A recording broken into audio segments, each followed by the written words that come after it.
Dangers big and small. Luka stumbled back. He heard the rope ladder creak under significant weight. Keeping his eyes fixed on the hatch, he inched backward to the balcony. As his hand grasped the door handle, Luka froze. A large figure clumsily wriggled up through the hole.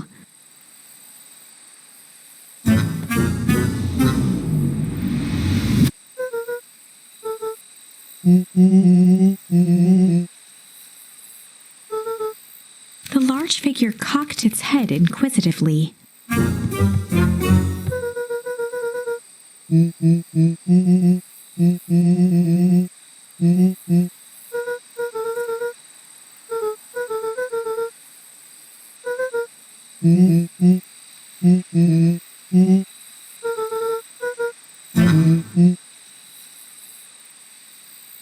Luka's jaw dropped. He peered more closely at the man standing in front of him. Something about him was undeniably Rollo. Only bigger, older, changed.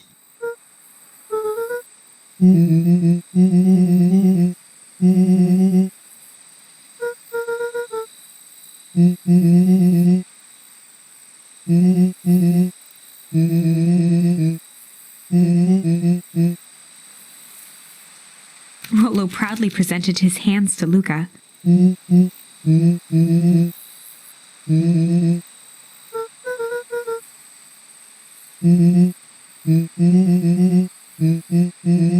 Luka moved to the side and pointed Rollo to his reflection in the balcony window.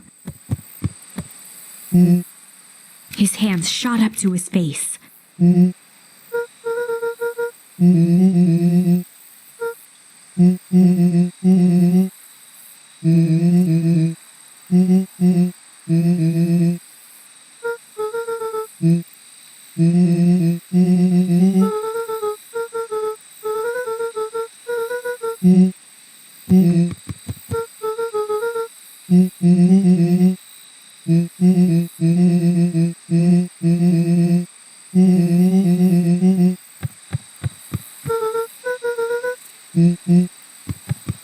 Rollo shadowboxed a few jabs.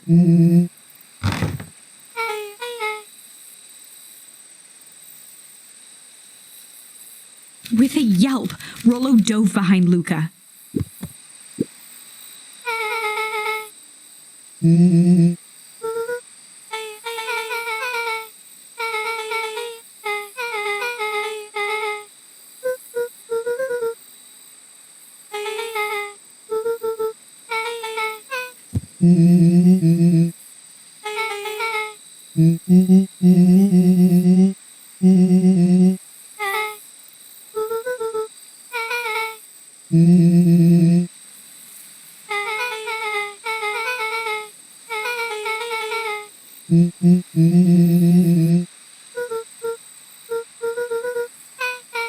She shot a nervous glance at Rollo.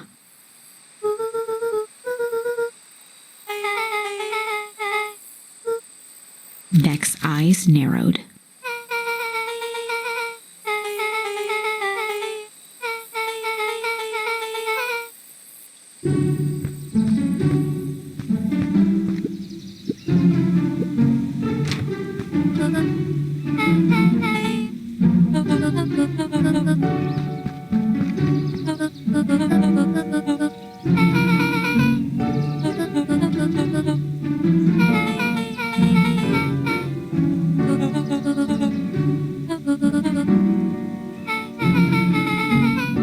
Ilona tried to put on a smile.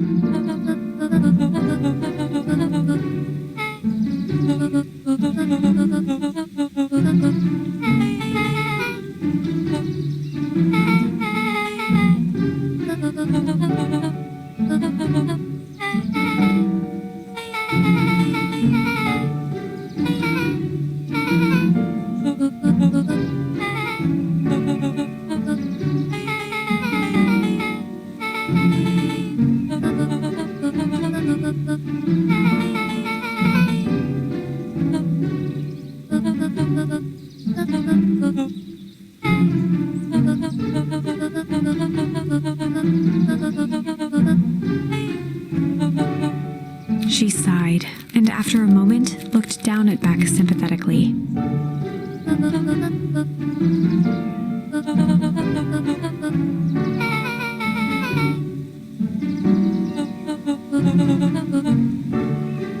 She flashed a sly grin and tousled Beck's hair.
Luka gave Rollo a quick elbow to the ribs.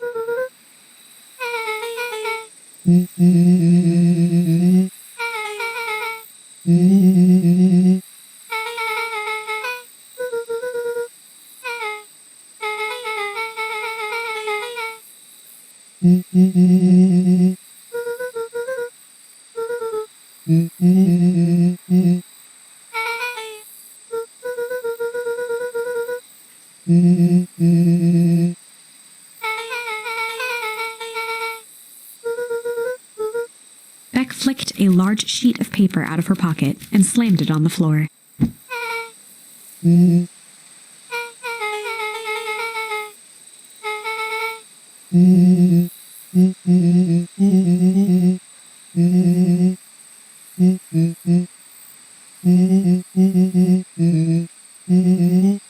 Rollo started to wiggle with excitement.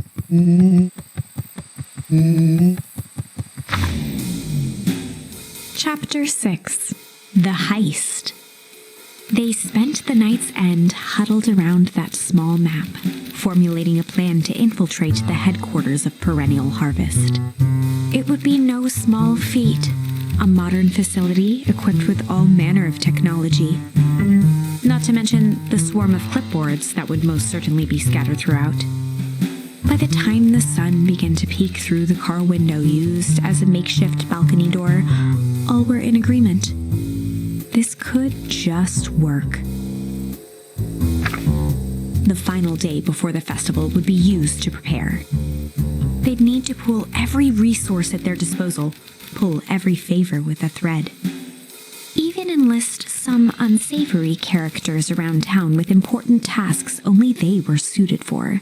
Luckily, there was enough ill will and mistrust toward Perennial Harvest that alliances could be found at a bargain. Luka, Beck, and Rollo rubbed their eyes as they exited the treehouse. They hadn't slept at all that night. There was no time. The festival was to begin in one day, and they each had their assignments.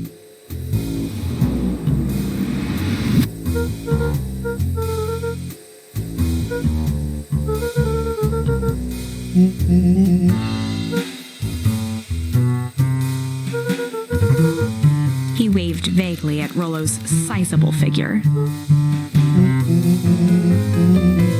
Beck snorted an involuntary giggle.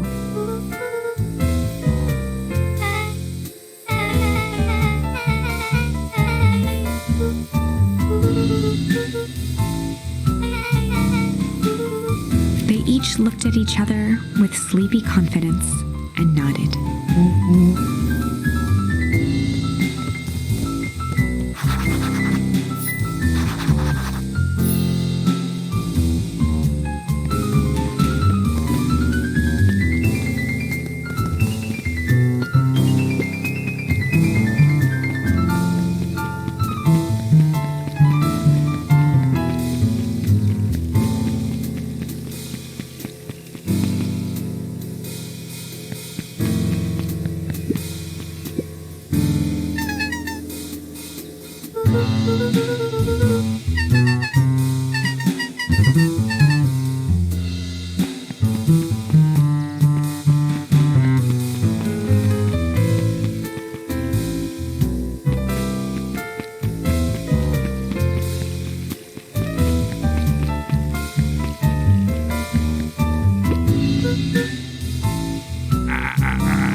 Jeff wheezed out a long snicker. The joy in Jeff's face drained instantly.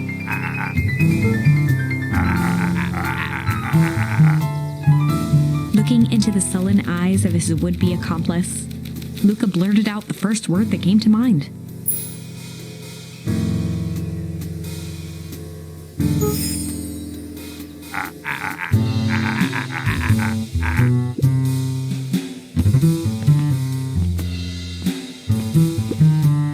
Luka wasn't ready. He shouted out again.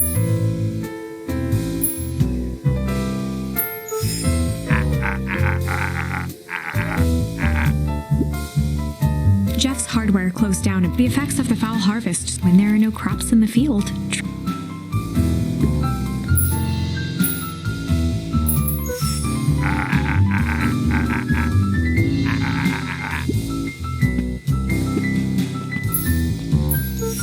Jeff's brow perked up. Sensing some traction, Luka carried on with vigor. Jeff's scowl faded with a sigh. One good stomp of the foot was all Jeff needed to drive his point home.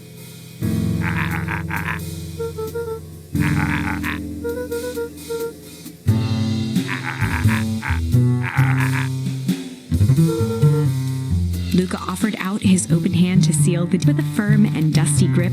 Jeff reciprocated.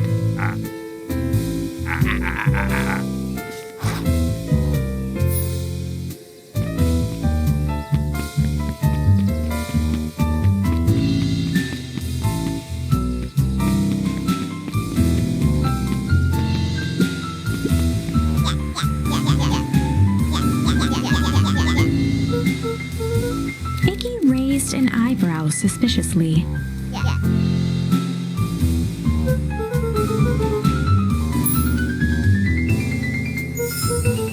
Iggy gave a reluctant shrug.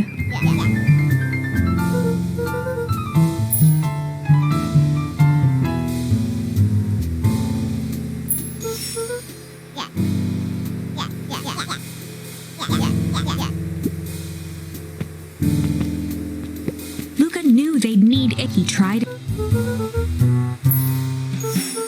Iggy gave a reluctant.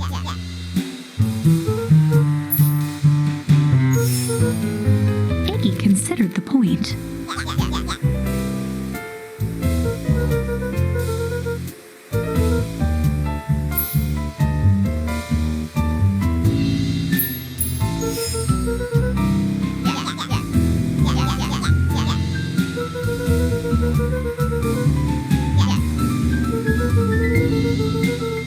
A wild-eyed grin spread across Iggy's face.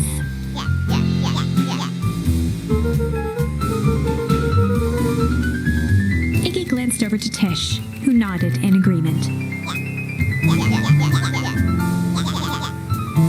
With a quick nod, Luka was off.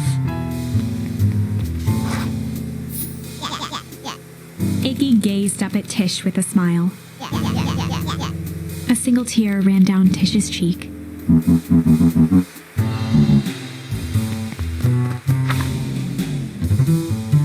Chapter 7. Into the Hive. A good heist requires preparation. And thorough preparation takes time, something they had precious little of. So far, everything was in order. Jeff, Iggy, and Tish all agreed to do their part. Beck radioed Luka that night with a simple and covert message. "We're locked and loaded on my end." And Rollo, after a lengthy confession, managed to persuade Roxy and Fitz to help. He stowed away in mission control for the night to avoid attracting attention. Rollo, being uniquely suited for the role, would be the first to breach perennial harvest. The outfit provided by Jeff wasn't perfect, but a convincing disguise is 10% wardrobe, 90% confidence. Rollo took a few vigorous breaths and shook out his arms.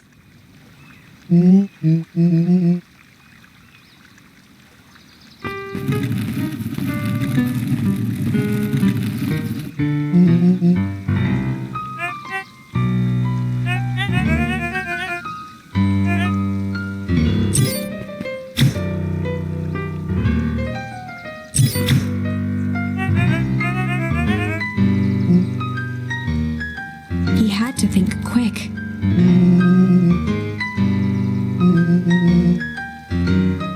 Rollo sighed, adjusting his tool belt.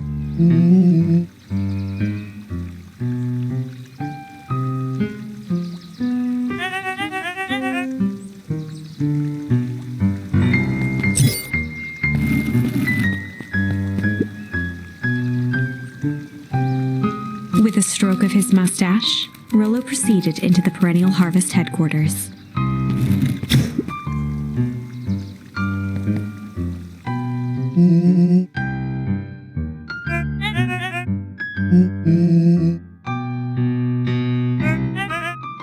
He stammered and flipped through the pages of his clipboard.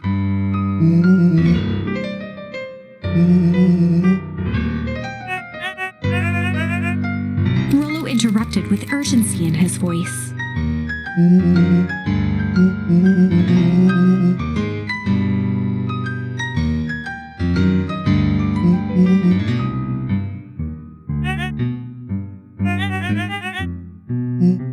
Rollo panicked.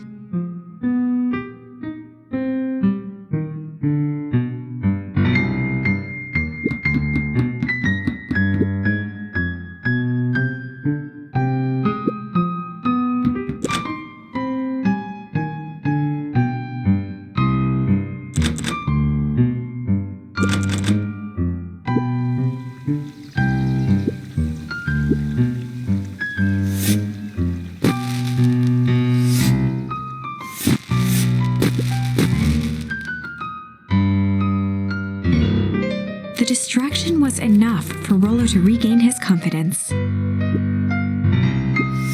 The clipboard fumbled around in a frenzy.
glare of confusion flashed across Solomon's face.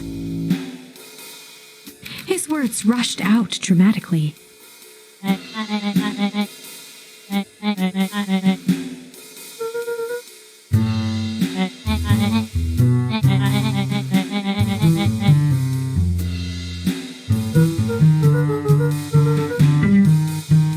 Solomon's facade briefly faltered.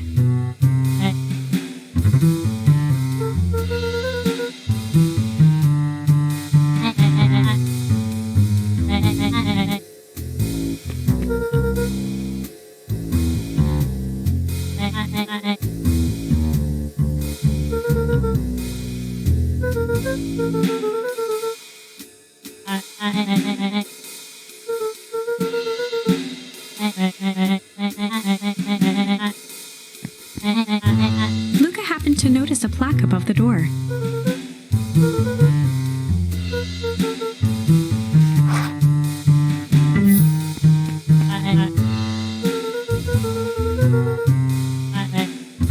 Luka tried the handle. Solomon leaned forward to examine the mechanism.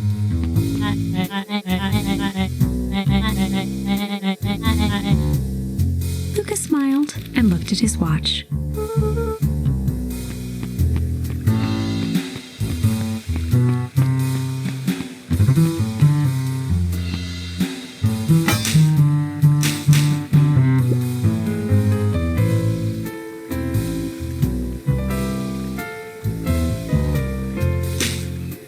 She mimed a quick hat tip and ambled off with a whistle.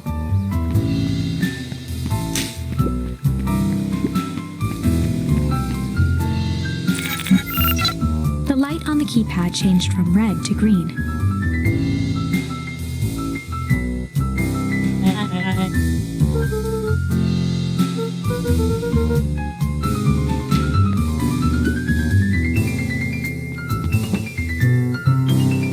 Luka switched on his walkie-talkie.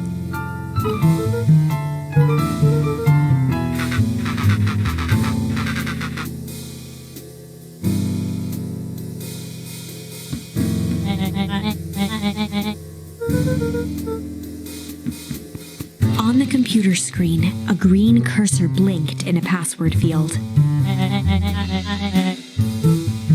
Luka pecked out his best guess: underground secrets. The screen blinked to life. Columns of green numbers glowed on a black background.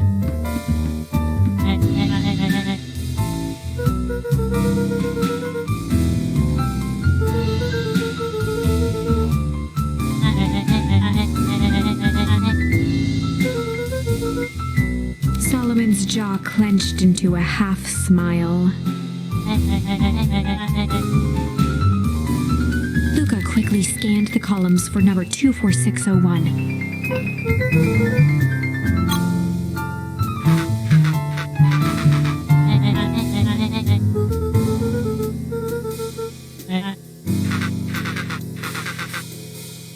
Once again, Luka scrutinized the numbers on the screen. In that moment of distraction, Solomon reached forward and pressed a large red button.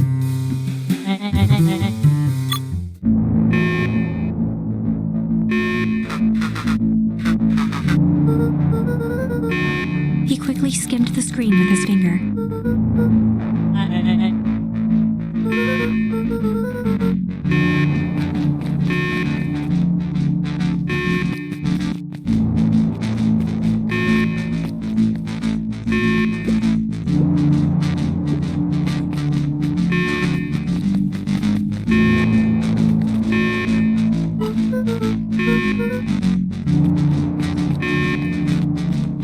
Mr. Kerr approached with a sneer and spoke into his walkie-talkie. With self-satisfaction, he called into the hallway.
Nellie sighed.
Solomon muttered inaudibly.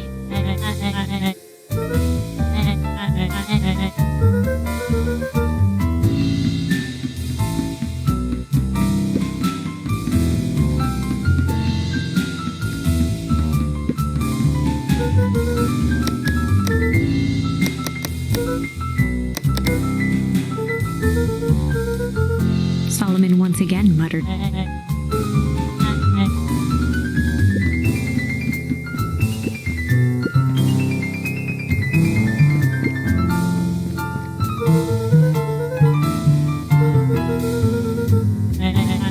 Luka held his hand up to the ashtray.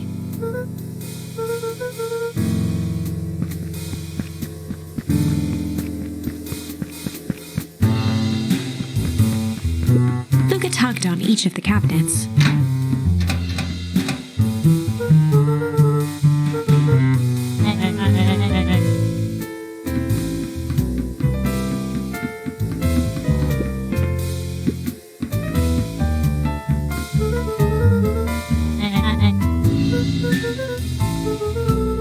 With a subtle, quivering lip, a smile.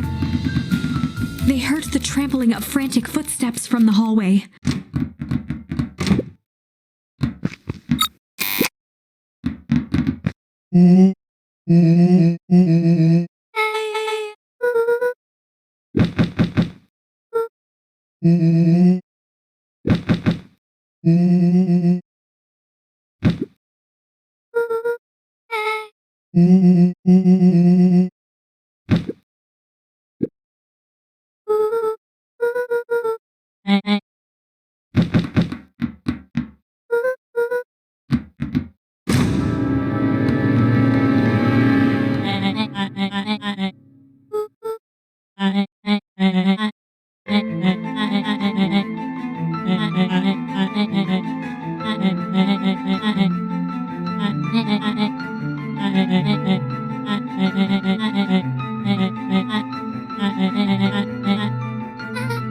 Her eyes searched the floor in thought. Solomon watched eagerly, waiting for the flicker of epiphany. With a sickened look, she peered into his soul.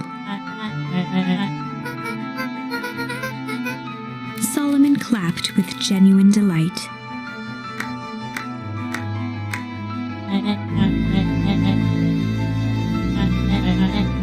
Solomon glanced down, examining his youthful form.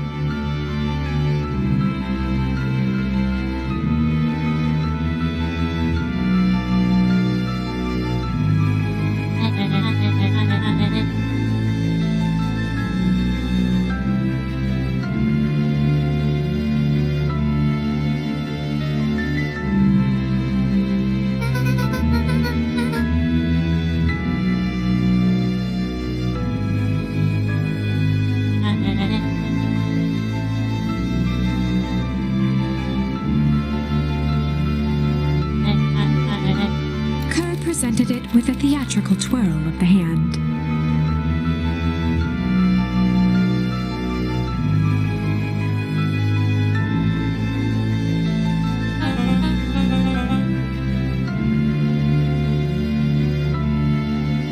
Before he could finish, Rollo snatched the vial from Kerr's palm.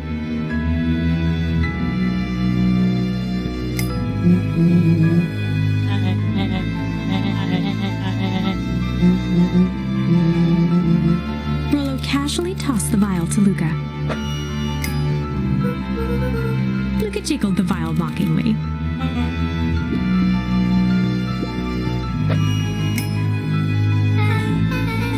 She held it tightly behind her back. Solomon sighed, speaking in crisp, measured syllables.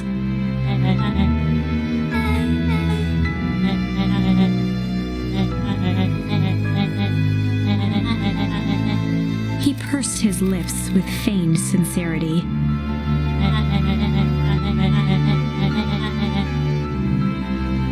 A deep uncertainty washed over Beck.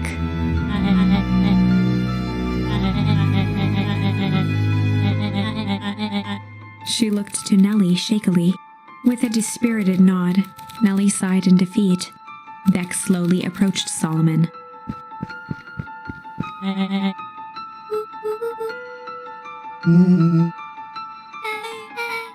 With apprehension, Beck conceded. Solomon pocketed the vial and brushed off his shoulder with a sharp flick.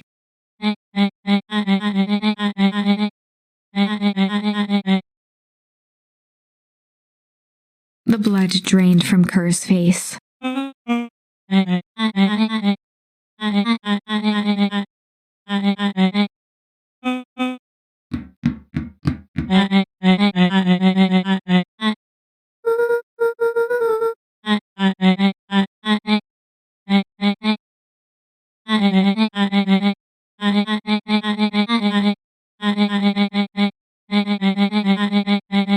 Solomon shook his head with gratification. A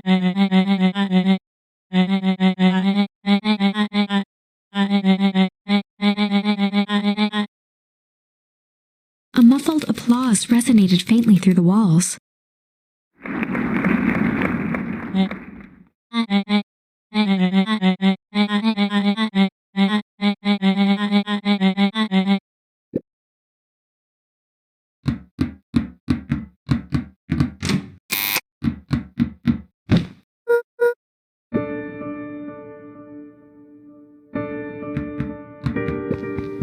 Nellie was staring at the floor, deep in thought.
The color dropped from Luka's face.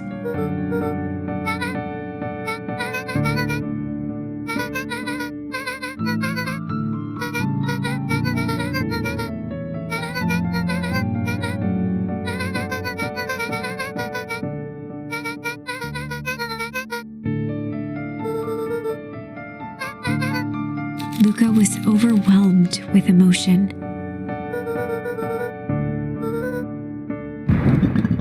A sudden explosion sounded from the hull. Chapter 8. Comeuppance. Ears still ringing, Gran picked herself up off the ground. Through the dust and smoke, she looked over to see Mrs. Fratelli helping Hiram Tolliver to his feet. She'd had to beg, borrow, and steal to acquire those explosives. How many nights had she spent visualizing how she'd use them to make things right? And now, her one shot at destroying the source, that damned hole that swallowed so much of her life, was gone.